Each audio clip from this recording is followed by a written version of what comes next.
Hey everyone, I'm here to help you make a plan to go vote in the general election on Tuesday, November 3rd. This is not so I can convince you to vote one way or another. I really just want to encourage everyone to exercise their voting rights. For every website that I tell you about, you can find it in the links below. So step one is registering to vote. If you are already registered to vote but you need help getting an absentee ballot, you can skip ahead to this time spot in the video. So if you need to register to vote, on your browser you're going to go to vote.gov.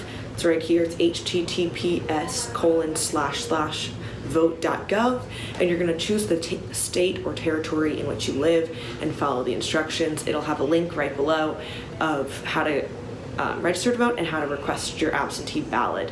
There's also a website called Rock the Vote. This is the link right here.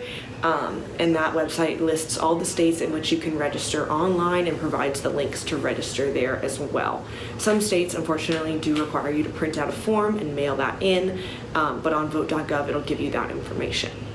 Step two is requesting your absentee ballot if you don't plan on going home to vote on November 3rd. If you do plan on going home on November 3rd, make sure to make that plan in advance so it's ready to go. So to request your ballot, you're going to use the same link you used to register to vote. It's right here again, vote.gov. You're going to put in that state where you live again, and it's going to give you a link to request your absentee ballot.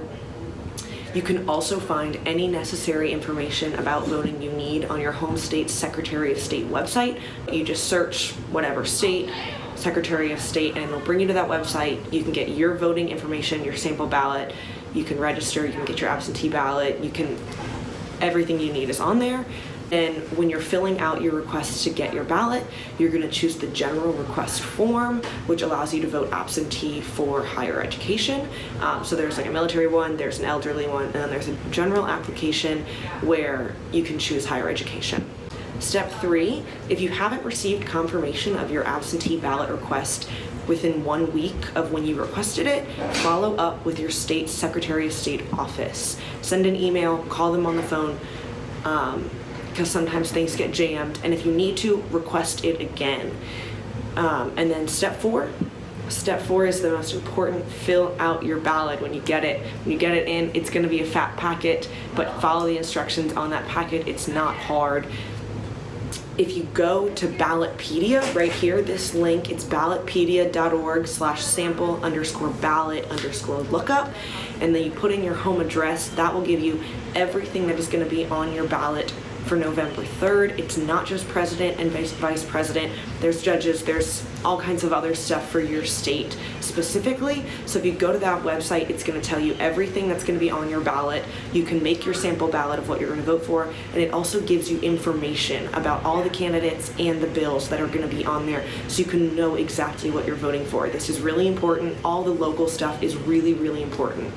And then be sure to plan ahead so when your ballot arrives, you can fill it out as quickly as you can and send it back as soon as possible. The post office is having some delays, we know, and so they are recommending you send your ballot out 2 weeks before November 3rd. That would be October 20th. So you want to make sure you request your ballot now, and when you get it in, you do it as soon as possible. Make sure it gets out before October 20th so it can be received and be counted. Your vote will be counted. Thank you so much, and everyone go vote.